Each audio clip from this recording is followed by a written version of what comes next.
My name is Roy O'Donnell. I work in Dublin City Council currently as the gully manager.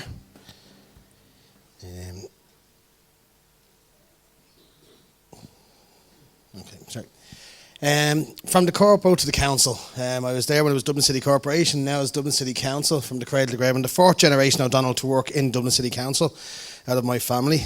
My father worked there for 47 years, is still with us thankfully, retired about 11 years ago. And his legacy was that he enjoyed the job and gave me the values of enjoying working for Dublin City Council. It's sometimes frowned upon. It's normally the butt of every joke if you walk into anywhere at all. You can't claim to work in Dublin City Council. Every comedian will have a go at you. So we hide at the back of the rooms normally if we go to see comedians. I started in the drainage section. I first was in the cleansing in the waste management back in 1991. I had that job that all the teachers warn you against when you're young. You have to work hard in school. I ended up being a road sweeper. Then from there I went into drainage in March 1992 and worked on the river bus, route cars, jetting machines, up to the time in 1997 where I got a chance to go and work in the offices as a timekeeper and depot attendant. And it was during that time my first idea came to me where I just decided to make it very simple for residents. When we were calling into houses, we dropped in a card to say we had called and what the result was that we found with the query that they had. And at that stage, I recommended putting phone numbers for the local depots on the back of the card, something somebody could leave in their drawer. And that was something, as an idea that nobody had thought of before. Sounds very simple and very easy. And that idea was successful, was implemented, and I won my first award of £100 at that stage for that idea. And then on the 2nd of February 2004, I became the gully manager in Dublin City Council. So what is the gully manager? Basically, I manage the gully cleaning programme within Dublin City Council. So we have 55,500 gullies, plus or minus about 500. I've counted them, not individually, but through the records that we have coming back in. So there's a lot of gullies involved in what we look after. I look after the managing and the cleaning of the gully pipelines. We have two mini jets, called mini jets because of the size, but they work at approximately 4,000 psi, about 440 miles per hour out of the nozzle, so quite high powered for cleaning pipelines.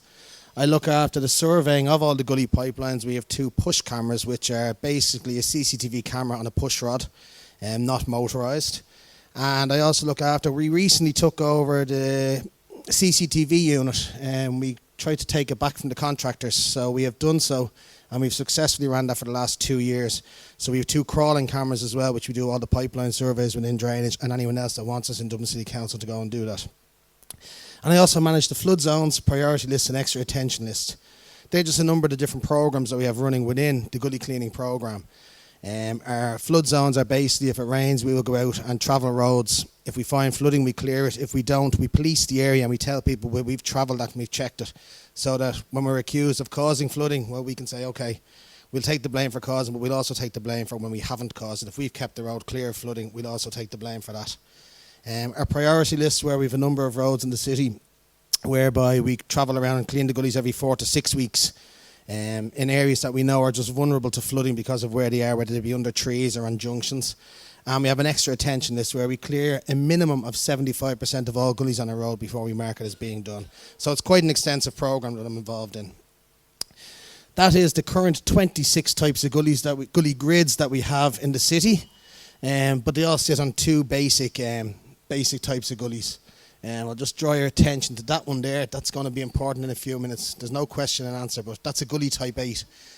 I set this photographic guide is based on Tesco's. You know, if you buy a bread in Tesco's, you bring it up to the checkout, they say what type is it, they spin a disc and they photographs. So when I started in the job, I basically put numbers on all the different types of gullies.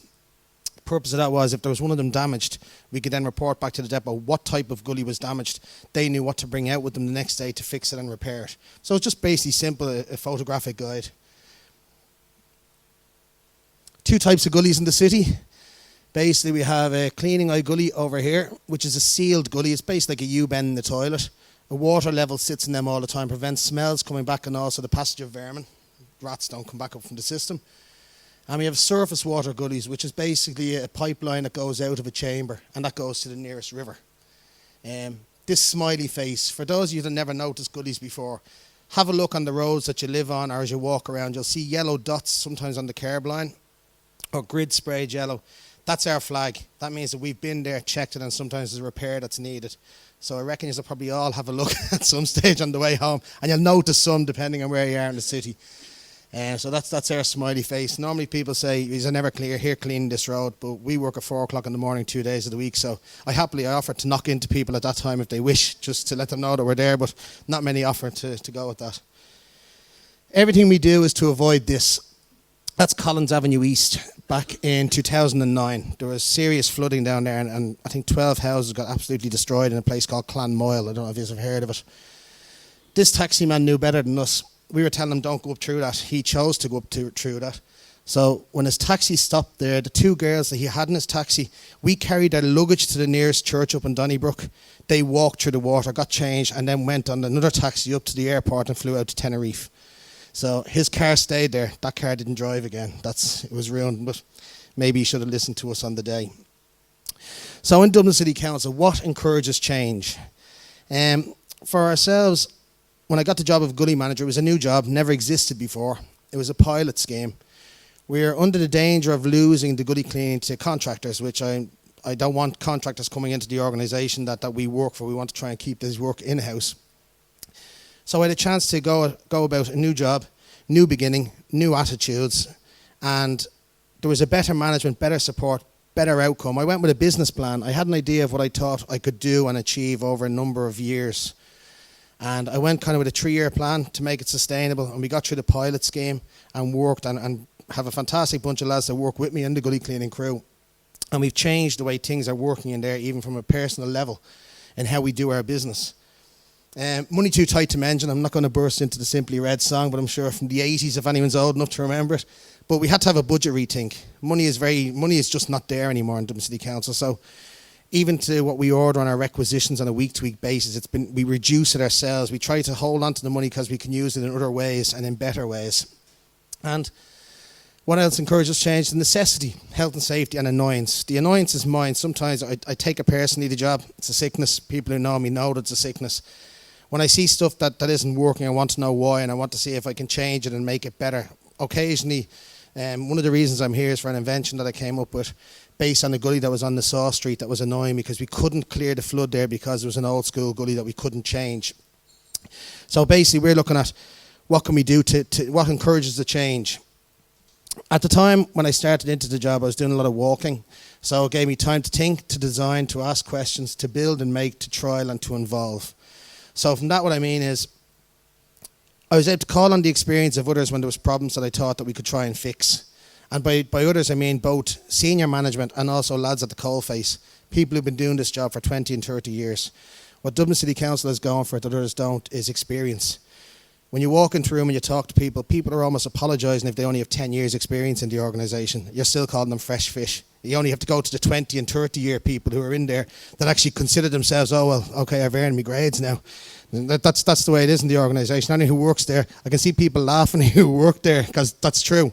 So you're kind of fresh fish until you get a lot of years under your belt. So I had time to design ideas, time to go and ask questions of my management and see is it feasible to try some of these ideas in the ground and to try ideas with ways I felt I could improve the organisation within the gully cleaning crew. Time to trial it by again going to my line manager. And then time to involve. And by involve, I mean I would bring in the experience of my senior management, bring in a section that was set up as well called the studio, which I'll go into now in a little bit, and get them in to help. I have no problem about asking people for help whatsoever. I think it doesn't shame me to put up my hand and say, okay, I need help with this. It's not what I'm good at. Can somebody help me? So drainage, the studio, and me. There's a film in the making of that, isn't there? Basically in drainage, I had a fantastic support team. My own line manager is a chap called Senior Executive Engineer James Murphy, who has been fantastically helpful to me all along. I've said it to him, so I can say it here. He's well known for his first answer is his last. So don't go to him with something that's fickle. You need to go with a business plan, or else he won't clear it. And that to me, I like knowing that there's no wavering in him. Go to him with a good idea, and he'll go with it. And so I got support on the floor where I was working. Also, DCC set up a section called the studio, which was set up within the city manager's office. And the studio was set up, I think it's back in 2011, and they invited ideas from the staff, all levels of the staff. It was advertised in the first post, in posters, everyone got to know about it. And basically the studio offered, come to us with an idea, we'll help you nurture it, we'll put it to the test, we'll give it a litmus test amongst people. Even if the people on the floor don't like it, we'll take it to the engineers within that section and see if they like it. Because not everyone, like somebody from the parks may not know what would be a good idea in drainage. And they mightn't veto it at all. They might say, no, that's not going to work. So they would then take it into the drainage section and the drainage go, oh, that's fantastic. And they would then go about setting the idea up and running with it. So the studio was set up to give support and invite these ideas for innovation from within the organisation, which hadn't happened for a long number of years. So it was something that was needed. And I think there was 150 odd, I may be wrong on the numbers, there was a huge volume of people that submitted ideas on the first run of it. Because everyone has an idea that they kind of sit on for a long time because they don't think they can ever implement it. And this gave you the form. It gave you the form to go in and say, I think this could work, but I don't know how to do it. The studio could then go and source the people that could help you and bring the idea on. So again, I had great support from drainage, from the studio, and they mirrored each other because I couldn't say one was better than the other. They equally gave me as much support. And the thing that the studio did was they opened different doors for me, to the likes of the solicitors in Dublin City Council, to F.R. Kelly, who are a patent attorney that I would never have any contact with, nor with anyone in drainage. So to move my idea on, these are the people I needed to talk to and to contact. So here's what we did. This here is a gully cleaning eye cap holder. That's the first prototype, second prototype, and the final prototype. That rosette there shows that I won an award for it in the studio. We got a mug. No, we got a mug and a cash award, vouchers as well. And on that year I submitted 2 ideas. And this here was a CCTV extension tube. This here is the push cam that I was talking about earlier. Basically it's a CCTV camera on a reel. It's not motorized. So I'll just go a little bit into this one. This here with the push CCTV extension tube, it was just a way of displacing force from above ground. Any survey we'd be doing would be underground, so we could open a manhole, stay above ground, push our camera through it, and it would displace the force from up above and let it travel along a pipeline, because those reels are approximately 50 metres long. It was something you would have had to do from within the chamber, which meant having to get in, taking the threat to your life through gases. We would not get in without the proper training. We would have to be on a tripod, a cable, having an M20 escape set for oxygen. We would have to have a gas detector. So a lot of things on site and a lot of training. This way, we could use that tube from above ground, open a manhole, stand safely above ground and displace the force and still get the survey done. So that was innovation from that point of view. Now, on this one, the gully cleaning eye cap holder, I brought one here. There's not one for everyone in the audience, that's it. It's very simple, but then the plastic piece on the top of your laces is also very simple. This just at the time served the purpose. There are a number of gullies. That gully type 8 that I directed you to earlier, a cleaning eye gully that's on a surface, on a combined system, has a cap at the back of it that seals the system. In the gully type 8s, which are the ones I directed you to earlier, there is no cap. There's no access point to get to the back of the gully. So therefore, if there's a blockage around the other side of the U-bend, or there's a blockage in the pipeline going out to our mains, we couldn't clear it. So we were stuck. We were stuck with a gully that couldn't work, albeit that the pot was there. We had no access point to get to it. So as simple as a bottle could go in under the bend, followed by some leaves, a crisp bag, and then all of a sudden you have a blockage you can't clear. So this actually gave us a chance to retrofit this unit into the ground and give us an access point. So it's a money saver. How is it a money saver? We've approximately 1,300 of these types of gullies in the city, mostly between the 2 canals. The approximate savings that we could make when we retrofit them all would be between 600 and 800,000 euros to the organisation. The way we're saving the money is that normally when these gullies blocked, we had to excavate them, which means taking them fully out of the ground and replacing them. And with that, it brings all its own problems. But this figure is based on a pure removing from the ground and replacing. We now have a patent on this unit, both in Ireland and in the UK. The reason we have the patent is to protect ourselves. There's no point us coming up with an idea within the organisation and a foundry like Kavanagh's then saying, that's a fantastic idea. We're going to sell that back to you for a fortune and us then be paying them.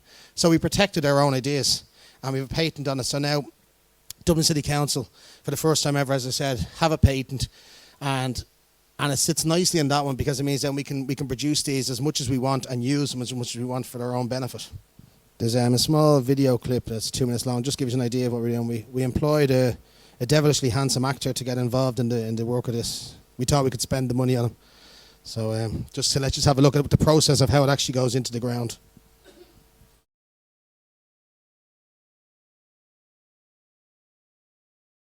The cost implications or savings from the gully cleaning eye cap holder can be created by, normally a gully would have to be excavated or removed from the ground, the old school gullies, to replace them with the newer style, which would give us an access point.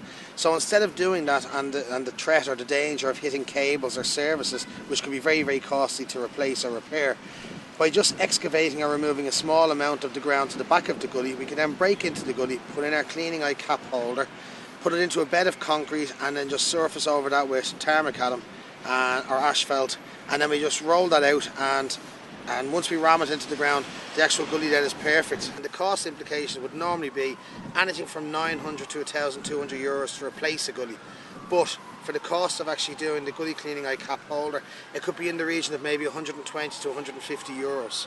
On estimate, I worked out the figures based on the timekeeper and the depots providing me with the information from the accounts and that, and we look to save approximately between 600 and 800,000 euros by retrofitting these caps into the existing gully type 8s that we have around the city. To see an idea brought forward and utilised, people saying, well, that's better than what we had, and that's pretty good, you know. And like the idea of where it's going forward, possibly for a patent, that's something I've never had before in my life. So these are all new experiences. Roy's idea was the first time in which a patent application was in fact properly considered by the council. And the idea then is, and what's happened is we've had it filed, so it gains protection now both in Ireland and indeed in the UK for a considerable period now, so the council can decide if it wants to actually make use of it and perhaps put it to some commercial use. But the primary aim for the council at this stage was actually to secure protection so that someone else, if someone from the private sector wanted to develop this product, that they couldn't sell it back to the council. So that was the primary objective in getting it filed, so the protection would be there. Okay, just to finish off very quickly, we've 369 of these in the ground at the moment, potential savings of 250,000. Potential marketing, who knows, it's not where our expertise lies, but we'd be happy for anyone on the floor here that can help us in regards to marketing to come forward and give us a name or a number or an email address. This isn't what we're good at in the organisation, as I said, so if you can help us, certainly come forward. Other ideas I had, some of them won prizes, others didn't. The ones that didn't are equally as good ideas and are in place as well. These ones here stop people bending as much when they're opening gully grids. Magnetic lifter there to remove pieces of metal that go into the back of the pipelines, will stop them blocking. But to finish off, the Studio 2013 is opening soon. I think they're opening their doors and advertising again. To date, where this has brought me, the journey that I'm on, I've recently won a Lord Mayor's Award for Innovation from within Dublin City Council, which is an unbelievably prestigious honour to have received, and fantastically thankful to both Drainage and for the studio for getting me as far as that. I'm standing here in the Science Gallery giving a talk. You know, this isn't the sort of thing you do every day. And so what's next? I'm sorry I can't tell you, because who knows where the next ideas will bring me. So I'll keep them under lock and key until the studio comes out. Thank you very much.